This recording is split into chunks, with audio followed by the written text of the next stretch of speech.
కాదు సార్, ఇప్పుడు హైదరాబాద్‌లోనే ఉండుంటే రాజధాని బావుండేదనేది కొంతమంది నుంచి వస్తున్న వాదన. దానికి మీరేమంటారు? హైదరాబాద్ నుంచి అమరావతికి తీసుకురాకుండా హైదరాబాద్‌లో ఆల్రెడీ 10 సంవత్సరాలు మనకి హక్కుంది. అక్కడే కంటిన్యూ అయితే బావుండేదని.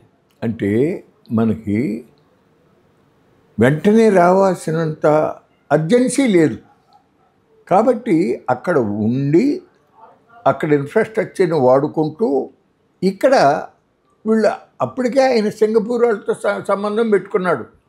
వాళ్ళు ఎక్కడ కోర్ క్యాపిటల్ రావాలి, అసెంబ్లీ సెక్రటేరియట్, అట్లాగే హెడ్స్ ఆఫ్ డిపార్ట్మెంట్ ఆఫీసులు, వీళ్ళందరికీ నివాస భవనాలు ఎక్కడ రావాలనేది, ఆ 2300 ఎకరాలు ఎక్కడ రావాలనేది వాళ్ళు ఇచ్చారు ప్లాన్లో.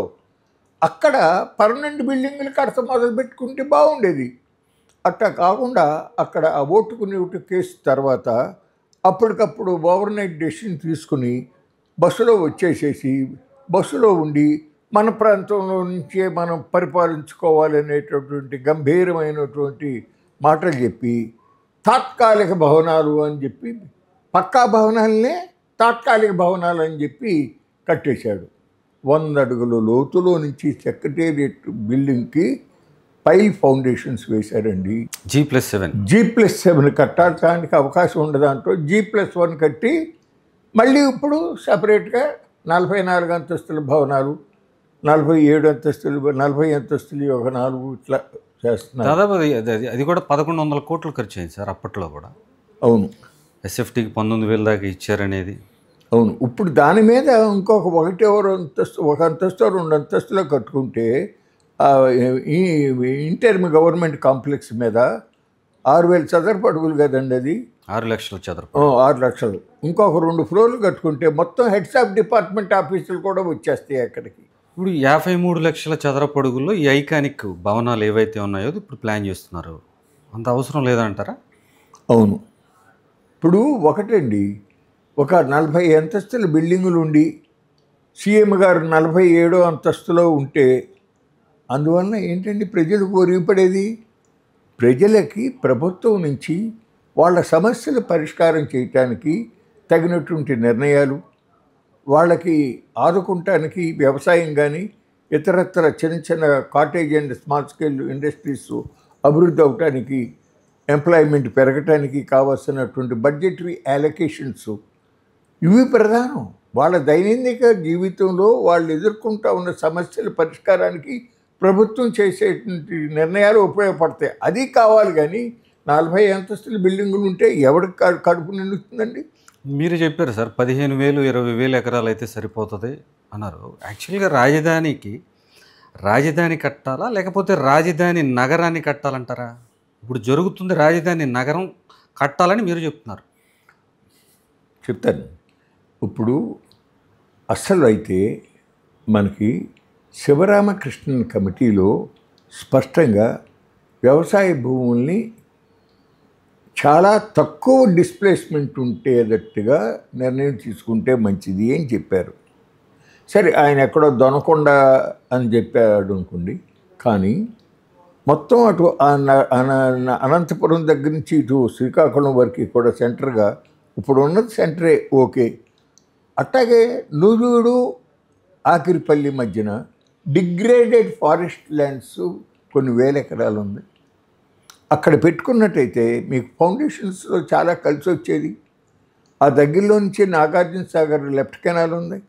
ఆ తర్వాత మళ్ళీ మన పట్టసీమ పోలవరం కుడి కాలువ వచ్చింది, గన్నవరం ఎయిర్పోర్ట్ ఉంది. అర్థమైందండి? తక్కువ ఖర్చుతో అయ్యేది. ఈయన నదీ ముఖ అభివృద్ధి జరగాలి అనేటటువంటిది మనసులో ఉంది. దానికి తోడు వైకుంఠపురం దగ్గర కృష్ణానది మామూలుగా తూర్పు ప్రవహిస్తూ ఉత్తరానికి తిరిగి మళ్ళీ తూర్పుకి వెళ్తుంది. అంటే వాస్తుగా అది ఒక ప్రత్యేకమైన ప్రదేశం. దాని వలన వాస్తుగా చాలా బలం ఉంటుంది అనేది ఎవరు చెప్పారో మొత్తానికి ఆయనకి అది నమ్మాడు. అక్కడ పెట్టాలనుకున్నాడు. ఓకే, అక్కడ పెట్టినందుకు నేను తప్పంటల్లా. మేము ఊళ్ళలంట తిరిగాము, కరపత్రాలు వేసాం, పుస్తకాలు వేసాం.